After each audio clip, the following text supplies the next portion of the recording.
Hello and welcome to the Boise State Esports channel. We have a ton of Hearthstone in store today. It is the UCLA Esports Invitational. Fish and Gem on the call. And Gem Mountain, are you excited for a jam-packed day of Hearthstone?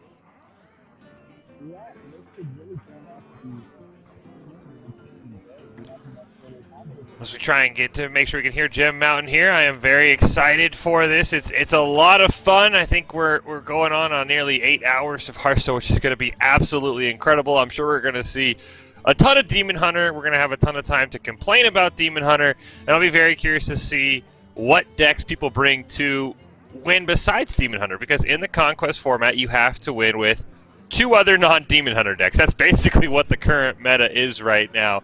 So, and maybe even teams might ban away Demon Hunter as well. So, I'll be very curious to see what non-Demon Hunter decks people bring. I know we talked about earlier this week that Rogue had started to jump up, but I just checked the numbers before the stream, and guess what? Demon Hunter is now the highest win rate deck in the game. And as you can see, we jump into the first match here, and who would have guessed? It's a Demon Hunter going on against Druid. It'll be interesting to see here as we get the deck lists what Druid this is going to be.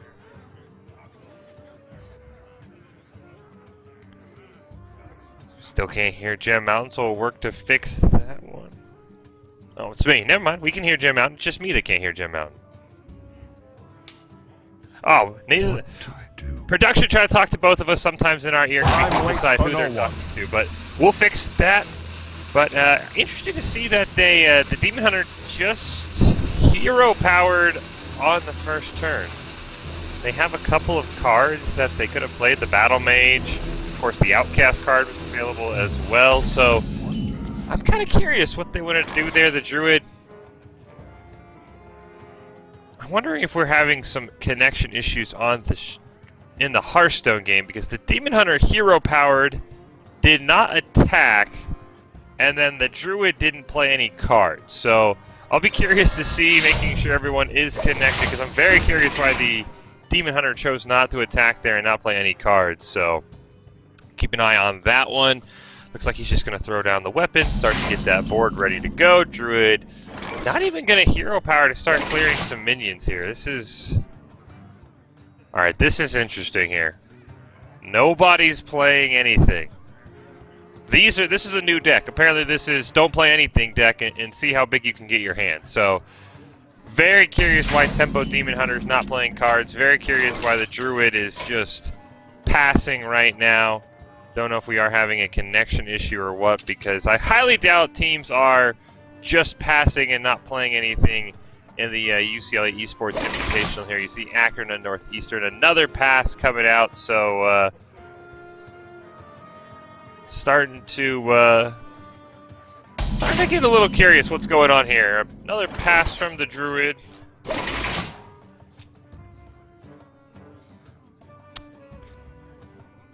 All right, I'm really trying to figure out what's going on here. I think some kind of shenanigans are happening on this stream, because no one's playing any cards right now, which doesn't seem like that would be the appropriate play. But you can see, I mean, the Demon Hunter has the Satyr out. He could have hero powered to put the Satyr down. Ah, okay.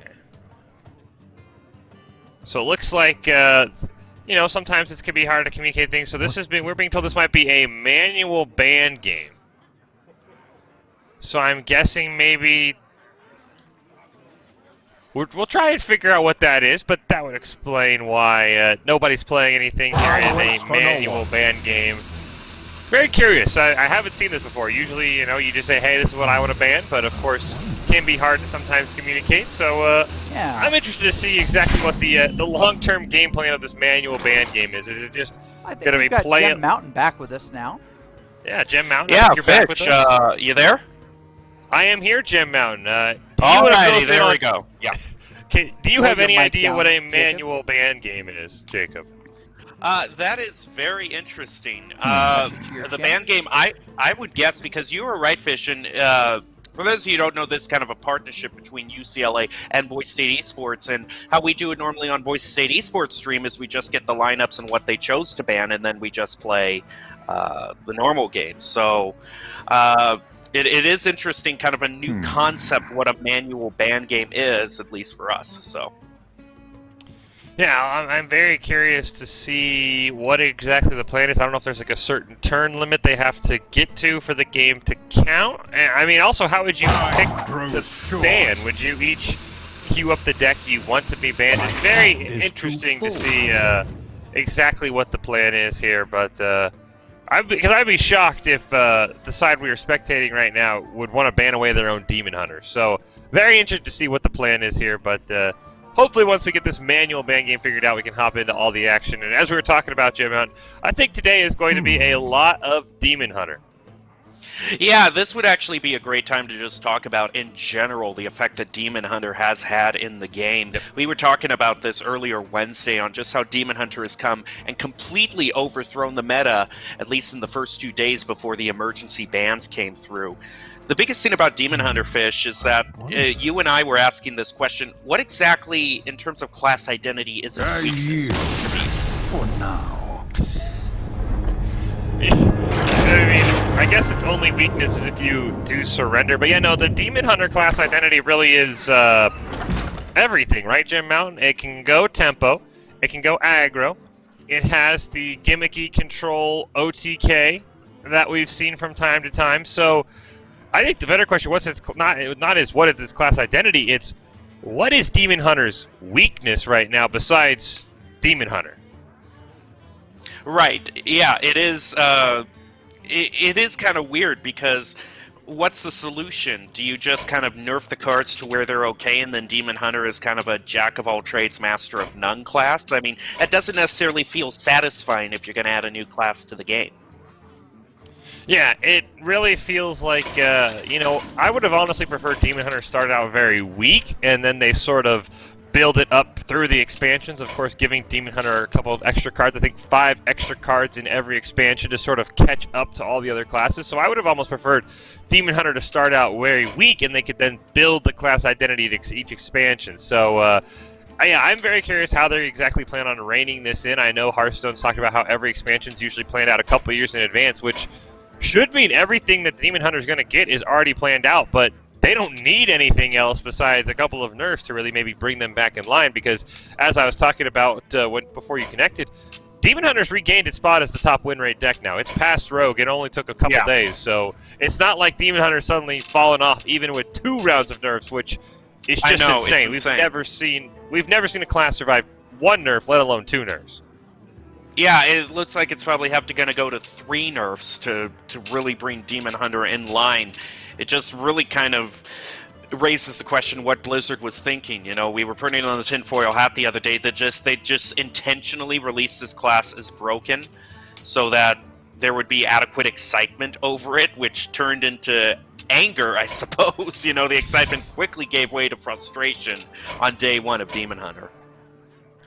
Yeah, it did kind of, I mean, really, I think this all started to go downhill with the 1 mana hero power. I'm not quite sure what Blizzard was thinking of. I know we've seen 1 mana hero powers with the odd and even decks that didn't even last an entire 2 years. They got banned away in a year because Blizzard thought they were too oppressive. So I'm really shocked. I mean, I know there is sort of not many creative routes. I mean, if you say it's a 2 mana hero power, it's a 2 mana +2 attack, which is kind of like a worse hunter in a sense. So I do understand how they were trying to be unique, but I definitely think the 1 mana hero power is where everything started to go south.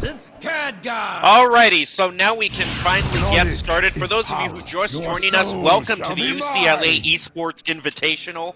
I am your host, Jacob Jim Mountain Palmer, joined by Michael Fish Fisher, and we are going to be spectating a whole lot of Hearthstone today. It is Hearthstone, Hearthstone, Hearthstone, as a bunch of different colleges fight for pride and bragging rights in this overall tournament. We can also see here we have gotten the spectating of both hands, and we are starting off with the first round, which looks like it's going to be Warlock versus Mage to my eyes, Fish.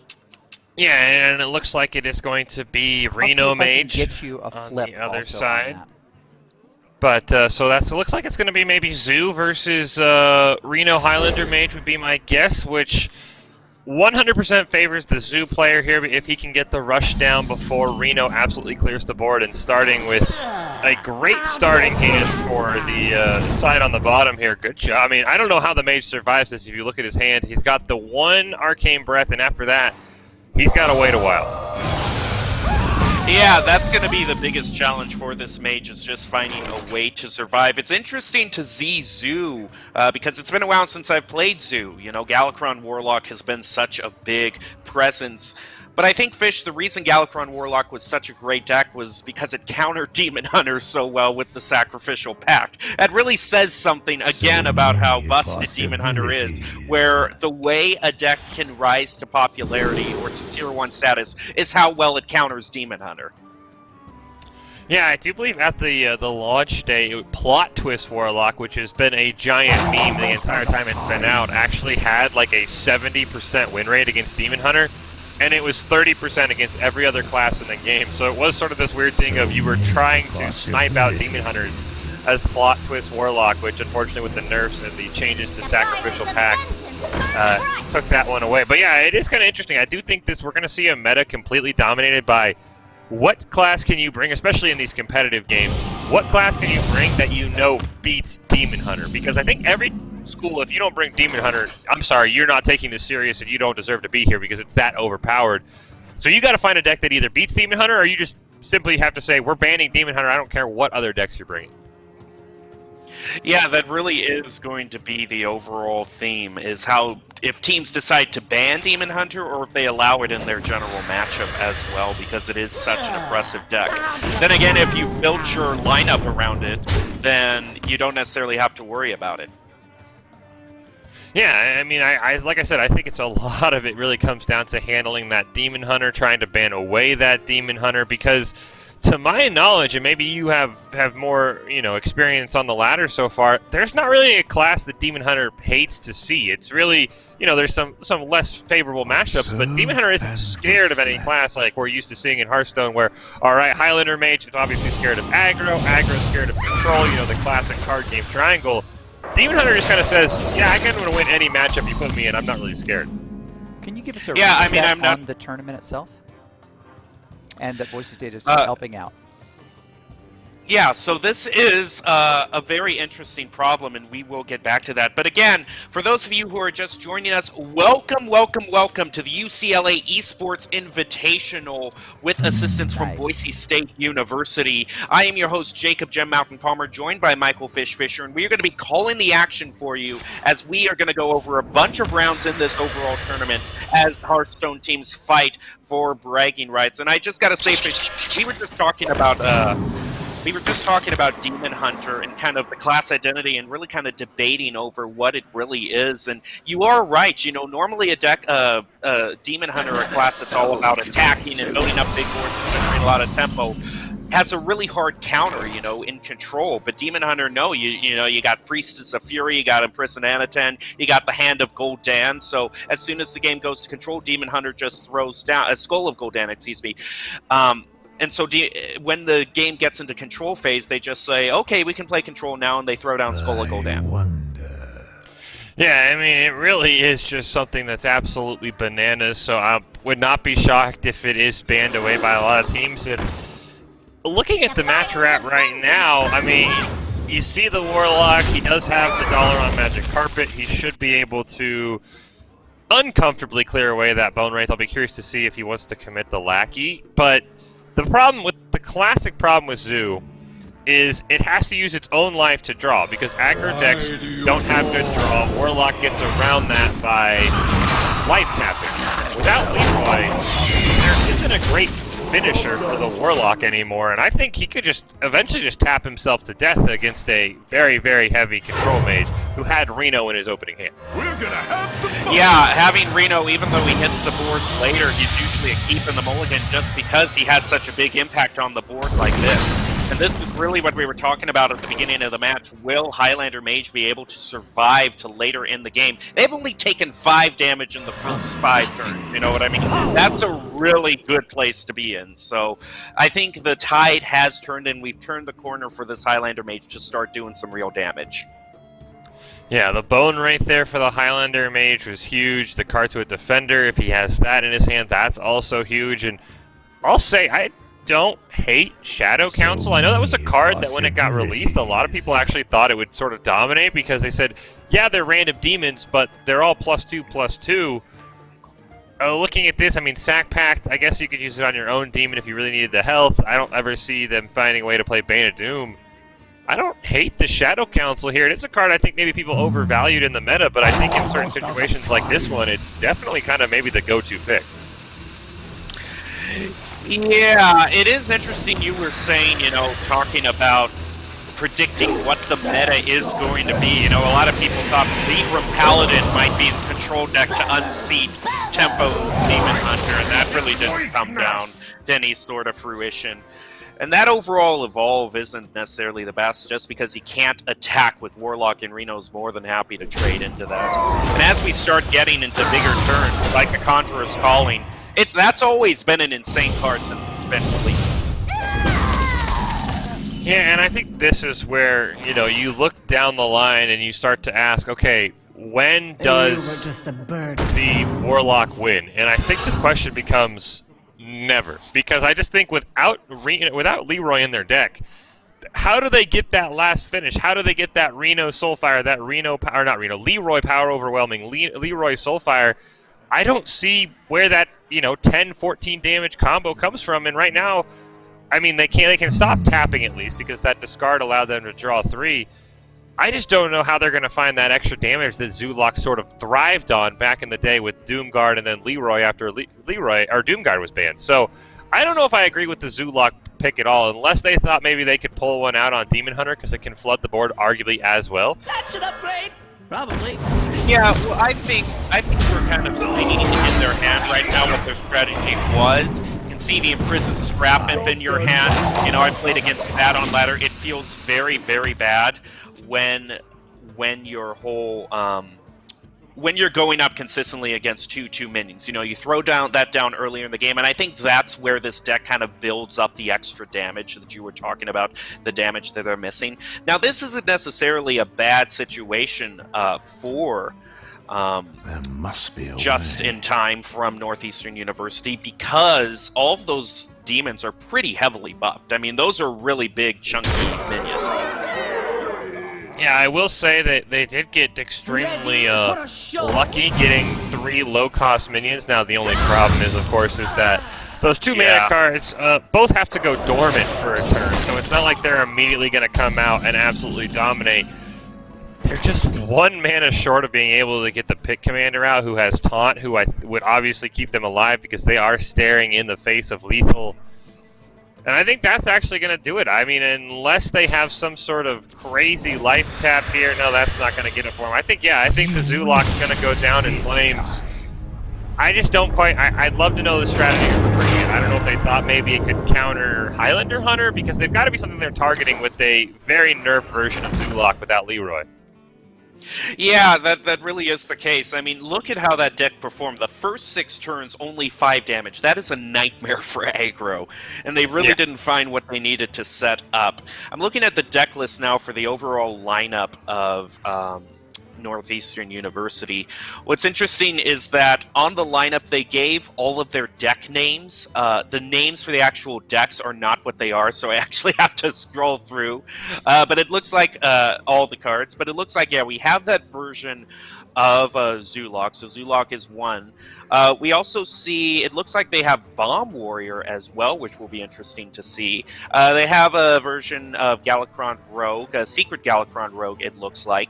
And also Northeastern is bringing Demon Hunter as well, which I think we saw them do the Demon Hunter in the manual ban game. So that means the 3 decks they have to play with, if my logic is correct, is Galakron Secret Rogue, Bomb Warrior, and the Zulok we just saw. Interesting. And I am... Now, I am curious, because so in the manual ban game we saw Akron bring Druid, and you mentioned the Demon Hunter, we see it right there. I would love to know Northeastern's strategy for not banning away the Demon Hunter. I thought Demon Hunter would almost be a near perma-ban from every team just because you know it's going to be in everyone's lineup. So I am curious what they were scared of in the Druid, that they didn't want the Druid to come out from Akron, and they'd rather see the Demon Hunter now that could put them on match point. Well, and that's the interesting thing, because you got to think about what version of Druid did Akron bring. You know, Embiggen Druid and Embiggen Druid and Big Druid, just both big druids, they're really slow decks. I mean, you have to wait at least 5 turns for that deck to really hit. And if they're bringing a deck like Zoo Warlock, you know, that's the perfect opening opportunity, is you rush in before those big cards hit and you go for lethal. So it is interesting with Demon Hunter just being the dominant force that it is, why they didn't ban it. Now, of course, we're not looking at the spreadsheet to see the actual percentages, and looking at that, you might get an extra clue on what they were thinking. Yeah, I would be very, very curious what they were thinking there, because I do think Demon Hunter, I mean, look at this. I mean, yeah, you are Bomb Warrior. You have a little bit more board clear here, but that is by far the worst start you could get. They have the Vile Fiend on curve. They can just hero power to start buffing it, and you look at the Bomb Warrior, and there's not a lot in their hand that's going to take care of that for a couple of turns. Now, the thing that you have to remember is that with the Outcast mechanic, top decking can really screw you up as a Demon Hunter if you get a high mana card that you don't necessarily want to play, like the 4 mana they just threw there. They're just going to be content right now to buff the Vile Fiend, the Battle Fiend. And I don't necessarily think that they're in a bad position, because they can still have the Satyr to play and use the Twin Slice. So they still have an overall curve, but they aren't going to get that card draw from the 2-1 that they were hoping for. But like you said, this isn't a good mulligan for Demon Hunter to have if you're going up against it, because it is so perfect. Yeah, I mean, this really begs the question. I mean, I know Bomb Warrior, I guess on paper you would say this is a counter to Demon Hunter in a sense that in traditional Hearthstone, because I think sometimes Demon Hunter has thrown traditional rules out the window. In traditional Hearthstone, tempo aggro usually loses to control, because the control deck has all these ways to clear the board and can eventually just stall you out. So I understand why they would pick Bomb Warrior, but leaving the Demon Hunter up interesting now. I don't hate that. I think pointing it out was the play. I was worried if they hadn't coined out the Wormhole Challenger, had the Demon Hunter used the Twin Slice, they would have made that a 3-2 and it would have nearly killed it. But, I mean, you just look at the hand and there's just continuous reload from the Demon Hunter, at least on the board. But as you mentioned, losing that Outcast draw might come back to hurt him, but, you know, Skull of Gul'dan just waiting in the deck. We're with you. Yeah, Skull of Gul'dan is your get-out-of-jail-free reload. I guess the best they can do right now with the Bomb Hunter is using the Risky Skipper. They are going to use the 110 just to battle the 4-2 to the death, which is a really interesting card. So they're not doing the worst job of controlling the board. But I'm always in the position of you can never count the Demon Hunter out, because there's so many insane plays they can do. So I'll believe it when I see it, is like the overall mindset that I see encountering Demon Hunter. Yeah, I mean, I guess you could say the one weakness for Demon Hunter is card draw. I mean, it feels weird to say with all their Outcast cards and all their Skull of Gul'dan, but if they don't have those cards, they do find to fall into this weird Hunter status where they have a lot of damage, sure, but they don't have a lot of ways to reload that damage. So I guess if the Warrior can bank on them not drawing Skull of Gul'dan, they actually might have a chance. I don't know if that's the best strategy to have going into this tournament, but you know, you look at the Demon Hunter's hand, and he doesn't have a lot of reload, and the Warrior, plenty of cards he can play. He's got double Risky Skipper for board clears, the Armor Smith, which you can combine as well. So I don't know if the Warrior's in the worst of spots for now, surviving a very crazy Demon Hunter opener. Yeah, you gotta give it to them. Like this you're is just waiting on one condition to win it. It is interesting looking at this deck right here. The thing that Demon Hunter does have is those Warglaives of Azzinoth, which can attack multiple times in one turn. And especially, I think Demon Hunter, with all these minions just being 2 attack, 1 attack, that they'll be happy to do that and just clear the board. Yeah, I do have to say, though, and we talked about it on the first turn, I don't know why you... I mean, Warglaive's Azath is a very strong card, don't get me wrong. I don't know why you would not use your Outcast there, though. I mean, you look at this hand, you're starting to slowly run low on cards if you're the Demon Hunter. I don't know why you don't, you know, play your 2-1 there and just get the card draw out of the way, because you can Warglaive's Azath on any turn. You still would have had a combination with your 4/4 and your hero power to clear away that bomb, so... I definitely think that the Demon Hunter maybe panicked a bit there and thought that he needed to control this board more than he did. Now, Wrench Caliber is a nice draw that allows them to start that bomb train rolling, clog up their deck with bad draws. With Demon Hunter, if this tempo Demon Hunter deck doesn't have a lot of healing to it, that's where all of this attacking with the face and the hero power could really come back to bite them, is if they manage to get a good number of bombs in their deck. Yeah, I mean, that has been the Bomb Warrior special. It was a very strong deck when it was first released. I was a little shocked. I mean, I know a lot of people even predicting that they thought... Ooh, that's not good. But yeah, a lot of people thought Bomb Warrior needed some like nerf or some way to remove bombs in your deck. We never got that. But yeah, I mean, that is the one counter. If you can start shoveling bombs in, the Demon Hunter's card draw that it does have kind of can go against it, because it can start drawing those bombs. The only problem is it takes turns. Those bombs, I mean, I've had games where I've shuffled 8, 9, 10 bombs in the opponent's deck, and he has 11 cards left, and he draws the only card that's not a bomb and kills me. So that is the one problem with Bomb Warrior, is you're kind of playing this percentage game of have a bomb and hopefully you draw it soon. Yeah, it does make Soul of Godan a more risky maneuver, because drawing 3 cards is a lot, and even if you don't draw the bombs, it makes it all the more likely that you're just building up nothing but bombs for later in the game. So it is a question right now of how long the Warrior can survive. The good news is they've got those Armor Smiths in their hand, which can build up a lot of armor, especially with those risky skippers. They are going to be able to get their Outcast going and draw another Twin Slice. And Twin Slice just feels like it is such a bad card to go up against. Once it's played against you, you're like, oh no, here we go. Yeah, I'm really shocked that Twin Slice hasn't been nerfed to 1 mana. I think adding 2 attack for 0 mana is honestly ridiculous. I mean, I guess it's a good thing it's not in Rogue for the combo, but I mean, you look at the Demon Hunter's hand, they have at least 5 damage guaranteed in their hand. So they actually are 1 damage off lethal if the Warrior doesn't do anything. So I think also in this matchup for the Warrior, you've got to find a way to... It's the classic control Warrior. You've got to work in armor up every single turn, especially against Demon Hunter. I know it feels bad sometimes for 2 mana, but I think you've got to find a way to get armor. I mean, I'm looking at their hand, and is it crazy to me, Jim Mountain, to go double... I'm trying to think how the... Because you want to play double Armor Smith, so what about... Risky Skipper, double Armor Smith, and then another Risky Skipper? Is that something that's super crazy there? To get all of that armor generation? Super crazy to me. If your main win condition is getting armor and getting extra health to last through Demon Hunter's burst, especially if the Risky Skipper can clear off the board, then yeah, I do think that is indeed the play here. Looks like they only opted for the 1 Risky Skipper. Yeah, I would have liked to have seen... Drawing a weapon there, it does nothing for you. It really does nothing as opposed to generating. I think you could have got 4 or 5 more armor, because you look... The Demon Hunter... you've got to always assume Demon Hunter can pull off a ton of damage in your hand. I definitely think that, what does the Ankar get you? You could have played that next turn and still drawn it, and then used it to immediately sort of start cycling. I think the Demon Hunter's going to have lethal here.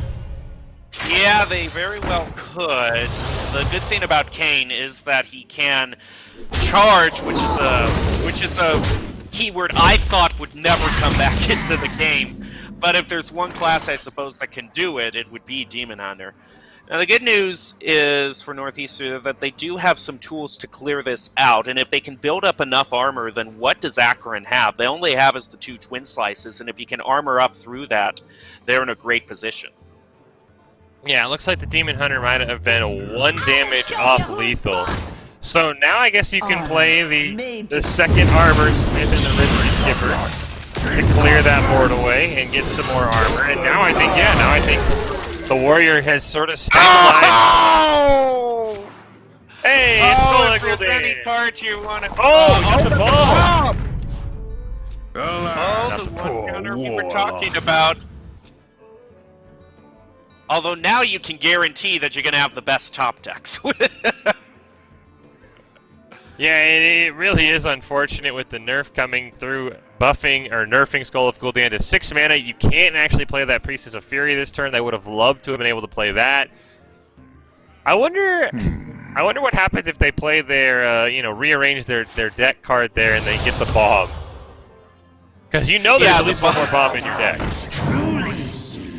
Well, we'll see what they have. Another Priestess of Fury, Metamorphosis, and I think the you pick meta Glaive-bound here, right? Adept. I think you go for meta. Yeah, if you're just going for pure damage. Because if you meta next turn,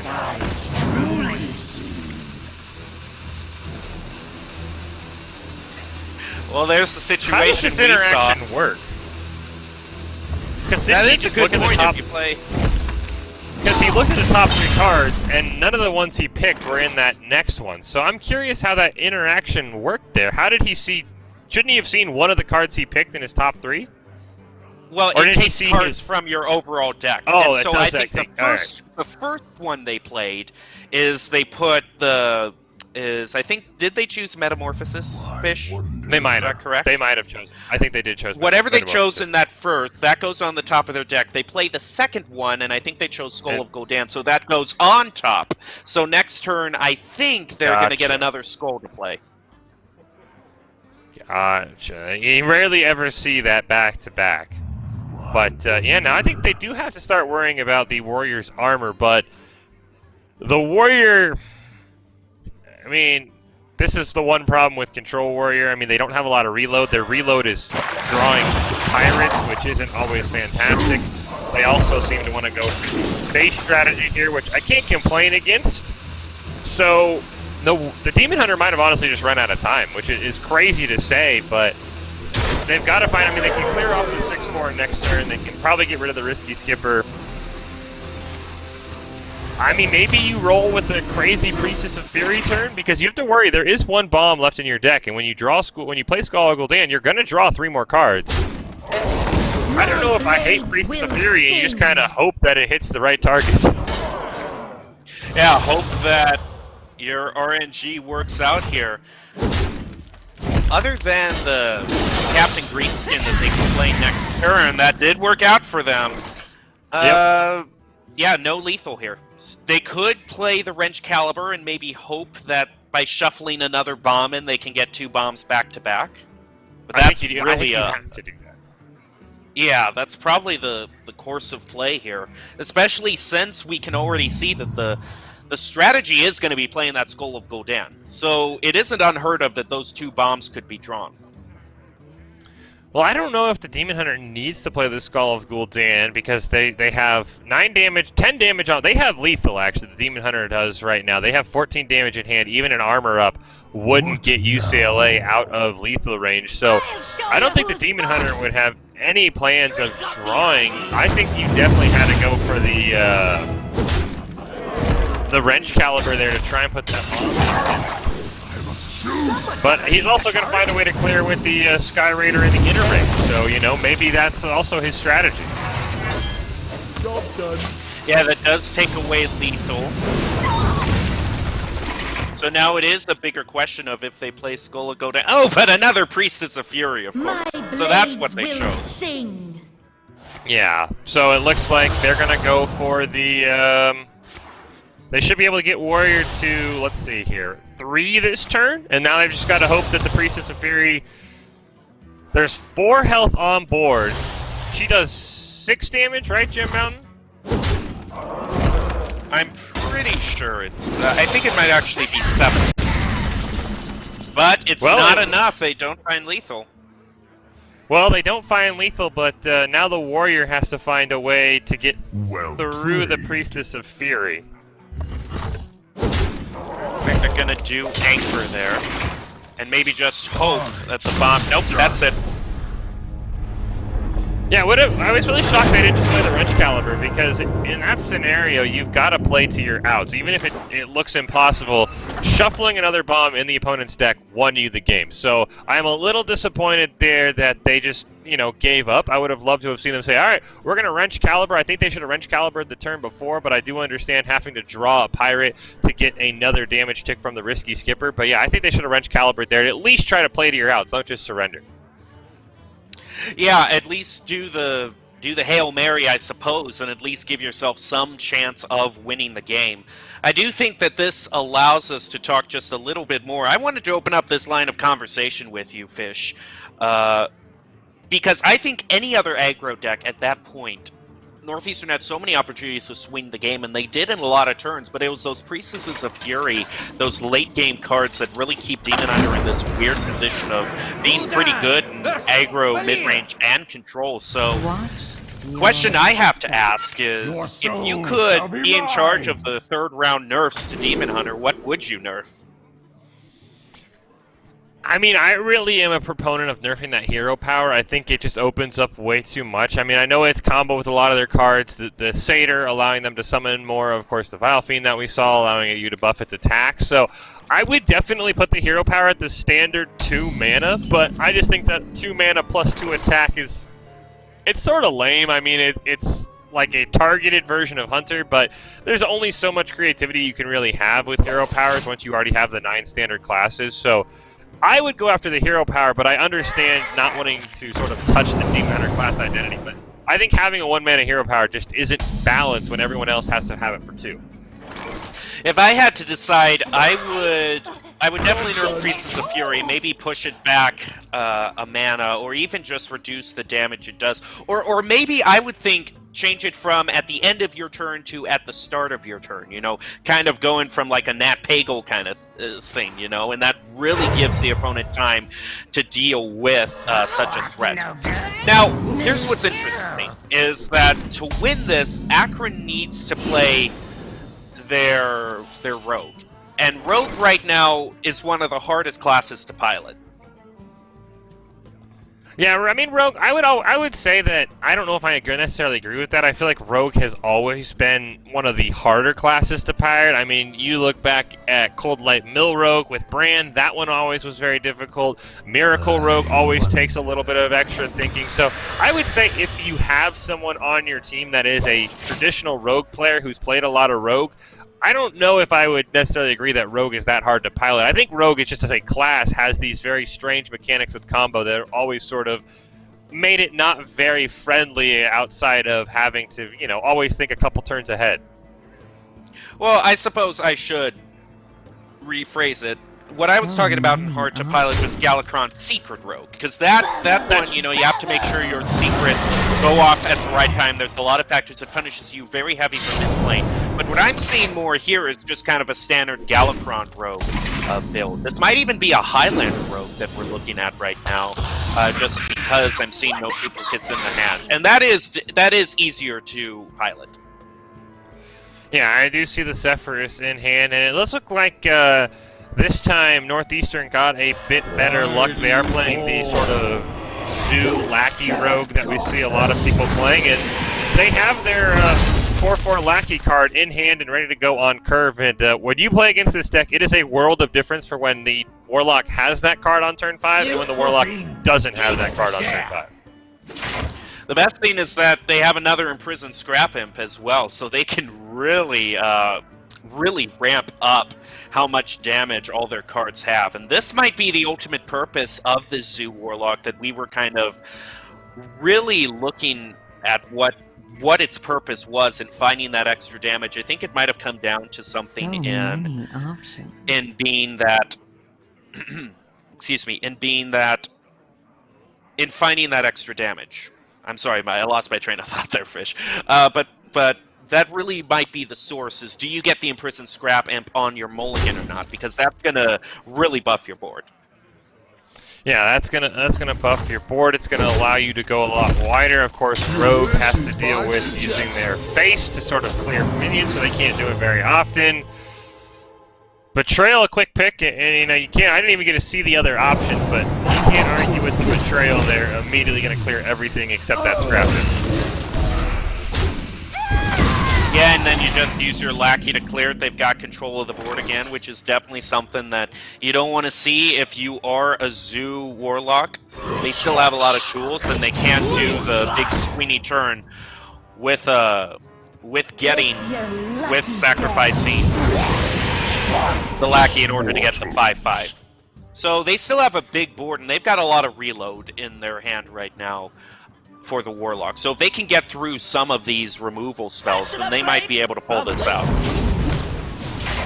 Yeah, I think they might be able to pull it out. I'm shocked that they didn't play the card to turn all their lackeys into 4/4s. I guess it makes sense because you didn't want to sacrifice a 4/4 lackey just to make a 5/5 in the Demon. But yeah, I think the Rogue definitely has to start getting concerned because with Vanish being taken away several patches ago, it does really limit the Rogue's board clear that they have in their hand. They don't have a really good way to sort of reset a tempo deck. So I think the Warlock's in really great position, especially because they can sort of, conserve some of these life taps with how many lackeys they got to start the game.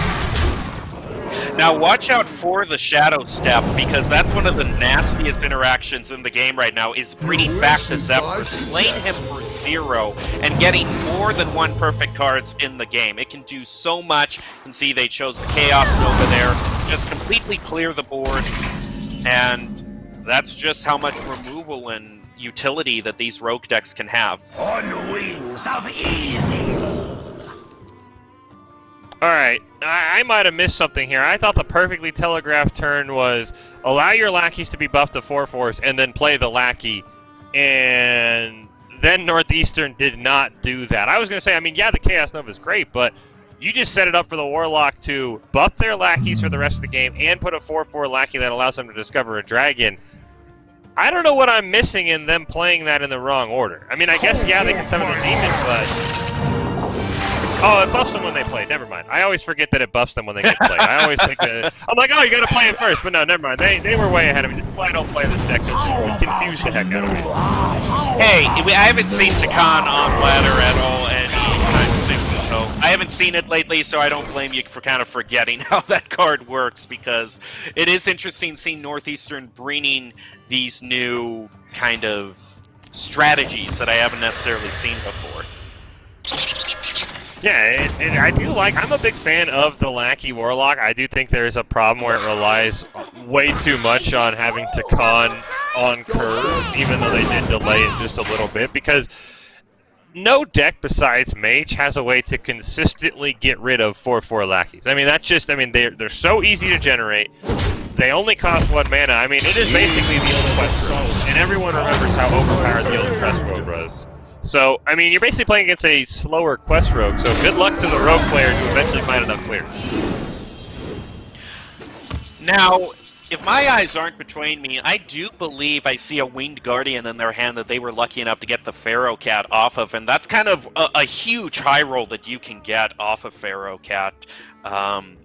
Can you think of any other high rolls you can get? There is the one that summons the Scarab with taunts. That's a good big body that you can just slam down. It really does help Rogue with its flexibility.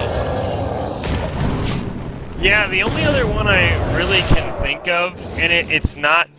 I don't think it falls into the same category. It is the 10 mana card with the Divine Shield and the Reborn, just because it's such a powerful card that when you don't have to put it in your deck and you can just generate it. So I do like that one. I've lost a couple times to that, but right now, I think we're just seeing the overall weakness of Warlock, because they had what could have been a perfect start. Now, yes, the Rogue did have the Shadow Step Zephyrs for the Chaos Nova board clear, but I don't quite see how the Warlock survived this without being taken very, very low. Yeah, it is a thing where even if you have those 1 mana 4/4s consistently against this sort of board, and especially with Rogue also having the Galakron in hand, which is just going to allow them to draw a mess of cards with them discounted, they can find lethal. I think this is pretty much decided for the Rogue at this point. Yeah, now the Titanic Lackey is huge. It does allow them to put a taunt on their 4/10, at least make it a bit tougher for Akron to win. I will say the one thing with the Galakron right now, I don't think they've invoked it at all, so it is only going to draw a couple of cards. It's not the traditional draw your whole deck and they're almost discounted that we see from a fully invoked Galakron. But yeah, I definitely think we're just seeing the weakness of Warlock, and they don't have that threat in that Leroy that you have to play around. They've got to find all of this damage consistently. I mean, the Magic Carpet does help, but they didn't even get an attack off to clear that Winged Guardian. I think that is the one thing I think Northeastern might have panicked a bit there and ran out of time. Yeah, if you're not using the rush off of Magic Carpet, then that's a big part of the card's value lost right there. And I think, let's see, with 11 health left, I think they could probably find a way to get around this 412 taunt. They could also just try to, discover a legendary minion and maybe hope that they get something that can go forward through. King Crush is pretty good. Yeah, King Crush is fantastic. Now, they can't play it this turn, unfortunately, but that almost all but assures they're going to find a way through here. I mean, they just got to set the Warlock up to 8 health, and Warlock, you don't see a taunt in their hand. They'd have to find another Titanic Lackey. I don't think the Warlock's about to know what's going to hit him. Yeah, that King Crush is just going to come right out. Getting that discounted, that's a pretty good card to get discounted if you're only going to draw one, especially in conjunction with Backstab. And I think it's really interesting that you do see some teams playing the Galakron even when it isn't invoked, just saying, hey, still drawing one card, discounting it to 0 is good. But also the hero power of just generating a Lackey every turn can be so powerful. Yeah, I mean, I think this really kind of comes down to Northeastern wasting that last turn, not using either of their rushes. They could have cleared away the Winged Guardian and it sort of saved themselves there. Now, they do have the Evil Genius, so they have a chance at hitting at least one, if not two, Titanic Lackeys to keep themselves alive. So, I mean, if they don't hit Titanic Lackeys, it's over. They got the spell. That'll help them, so they at least have something, but I don't see anything in this hand that's going to protect them from what's about to hit them in their face. Yeah, they have no taunt. King Crush is just going to come right on there. I can already feel the ground shaking, Fish, with the charging Dino ready to end this game. Almost out of time. Yeah, and I really think if you look back for Northeastern, I think a couple of things, not banning away the Demon Hunter for Akron, I thought was questionable. I think not wasting that one turn there, and it can be so tough. I mean, we've all done it where you waste away a turn, you think, okay, what can I do? How can I play this? How can I play this? And then, you end up running out of time, and they can set themselves up where they think it's their own lethal, but unfortunately, they're about to be King Crushed. Yep, it's time to go full Jurassic Park right now. Hit it in the face. Well played, clever girl. That is it. And Akron has secured their first victory in this tournament, getting a 3-0 sweep against Northeastern. Their journey is going to continue today. Yeah, great job there by Akron. I think it was really smart of them to ban away the Demon Hunter from Northeastern. And I really do think Northeastern maybe got a little tilted there. I mean, we saw in the Warrior game they chose not to play the Wrench Caliber to at least give themselves a shot to win. Then we saw them miss that turn with the Magic Carpet to clear away the Winged Guardian, which if they maybe they clear that, they might have been at 11 health. They could have survived the King Crush and had their own lethal set up. So I do think Northeastern maybe tilted just a bit, but big shout out to Akron. The decks they brought, very, very strong, very well piloted, and very worthy of a 3-0 sweep to start off the night. Yeah, and I think a good thing that something that contributed a good deal to Northeastern University loss was just the lineup. You saw them trying to do a couple of cheeky moves, maybe trying to get some sort of very specific counter strategy to some of the decks, but at the end of the day, especially with Demon Hunter more than anything, it's just meta is meta for a reason. And when you're going up against tier 1 decks, which like Demon Hunter, which can do so many different things well, without Sacrificial Pact, it's really hard to counter against them. Yeah, I am curious what Northeastern had sort of brought to counter the Demon Hunter. I think that's going to be the story of the day in the UCLA Esports Invitational here in Hearthstone is what are these schools bringing to counter Demon Hunter. I think that has got to be your case one. Either you plan a deck list around countering Demon Hunter, or you come into every single match knowing we're banning away Demon Hunter.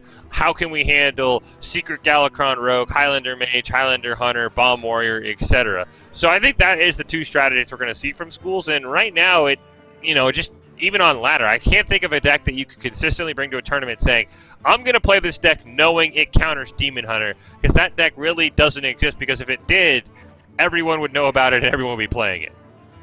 Well, Fish, I'm looking at the matchups right now, and there are decks that can sort of counter Demon Hunter, but I think it's really telling because none of the matchups I'm seeing are below 47% for Tempo Demon Hunter. Yep. So even in the worst case scenarios, it's basically a 50-50. But in the interest of decks that are at least competitive against Demon Hunter, we've got Res Priest, so you could go that way. Galakron Secret Rogue. Face Hunter is an option. That's probably one of the best decks against Demon Hunter, is to just try to outface it and go complete damage against it. Especially with that hero power and attacking so many times with your hero for Demon Hunter, I could see that strategy.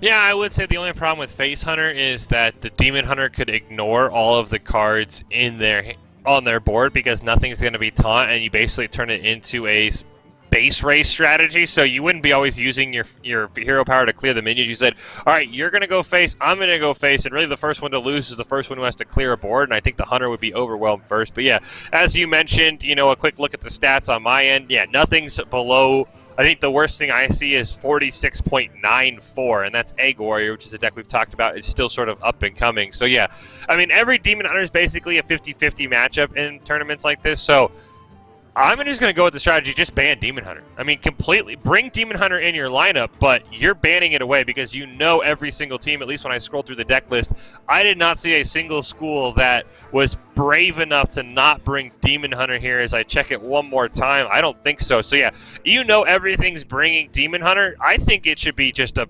100% ban rate the rest of the day if schools want a chance. Something to consider about the lineups is that if it's just kind of a guaranteed ban because the deck is so oppressive, then you really get a lot of flexibility in what other decks you want to bring. You basically get to decide, these are the 3 decks that I get to play, and if that's not the case, hey, I get to play Demon Hunter as well. So it is kind of knowing kind of guaranteed what your ban is going to be can really allow you to really focus in and hone your strategy with those 3 remaining decks. Yeah, I mean, it allows you to bring things, like I would say if I was going into this tournament as a school, my intention would be I'm banning away Demon Hunter. I want to bring a deck that can beat Galakron Rogue. Maybe that's Demon Hunter, but maybe find a backup if they ban away your Demon Hunter, and then just bring your 2 strongest piloted decks that you feel confident in, that can handle anything else. Because right now there isn't a dominant deck in the meta. When I looked at the classes earlier today, I mean, Rogue is at 52, Hunter I think is at 51, and everything else is below 50%. A lot of that is the fault of Demon Hunter. So I think if you bring your 2 best decks, a counter to Galakron Rogue and a Demon Hunter, and you intend on banning away Demon Hunter, I think you would have a ton of success in this tournament. I would not be shocked if a lot of teams bring out that strategy. All right, so this would be a good chance to talk about the meta, and with Demon Hunter being such the problem that it is, were there any cards or kind of deck archetypes that you wish would have rose into prominence if it wasn't for, the kind of the power imbalance that we've seen? What did you see in the reveal in the card list that you really wish could be better right now? Oh, thinking about it, I really wish that the Prime cards, I think that's what that's what I'll call them, the ones where you play it and then you shuffle one in your deck. I really think that felt like something Blizzard wanted to play, but the problem is you have to draw the low-cost one, play it, have it die, shuffle in the high-cost one, and then draw the high-cost one. So I would have loved to have seen the Prime cards have more of a role in the meta. I know Hunter uses theirs. Yes. Besides that, I haven't seen many of them played, so I think that was Blizzard's whole goal, is we want to make the game a bit slower. We banned away Leroy, we've allowed people to shuffle cards back in their deck, and then it doesn't work. I mean, it just feels like Blizzard wanted the meta to be slower. I don't have a problem with the meta being slower, and then they're like, but by the way, we made every class slow, and then we added Demon Hunter. So without Demon Hunter, I would have loved to have seen a slower meta. I definitely am a fan of control decks. It's more exciting. I'll admit the best way to climb is aggro. If you climb as aggro, I can't hate you because I'd rather win 10 games in 50 minutes than play 1 game in 50 minutes. That's 100% true. But I would have loved to see the meta slow down just a little bit with Leroy, but unfortunately that's not the case. Demon Hunter is just going to run shop. I'm actually kind of having nightmares of what Demon Hunter would look like with Leroy. Now, I gotta say, one deck that is semi-good because it's a tier 2 deck around 50% win rate. So, yeah, you can advance to it, but I wish it was better. But Highlander Priest. I just love that deck so much because it is so refreshing as a Priest player to actually be playing on curve. It's like Highlander Priest is a Priest deck that actually plays finally like a deck where you're trying to curve out. You're using a lot of, you're using Madame Lazul, you're using Thoughtsteal, you're generating a lot of cards. Each match seems different. It reminds me a lot of Dragon Priest, Spiteful Priest back in the day, where that was a lot more about playing on curve and throwing down your Draconid Operative on turn 5. It's a much more fun way to play a class like Priest rather than just waiting until turn 5 where you can throw down your Convincing Infiltrator and then just res. Yeah, that is true. I think the Priest class is in a very funky spot. It's just trying to find out how to manage this. I'll be honest, instead of Demon Hunter, I would have preferred that every class just got a rework, because it just feels like there's so many classes that have just been like changed and manipulated throughout the history of Hearthstone. I think a better play would have been to remake all the classes. We're not going to get that, but Gem Mountain, we are actually going to be remaking something else. Yeah, we are going to be taking a short break, and then we will be back with the UCLA Esports Invitational. Lots more Hearthstone coming up, so keep tuned. Which team will reach the top? Who has the best lineups? Who has the best strategy? And can anyone actually beat Demon Hunter? All those questions and more will be answered after this short break, so stay tuned.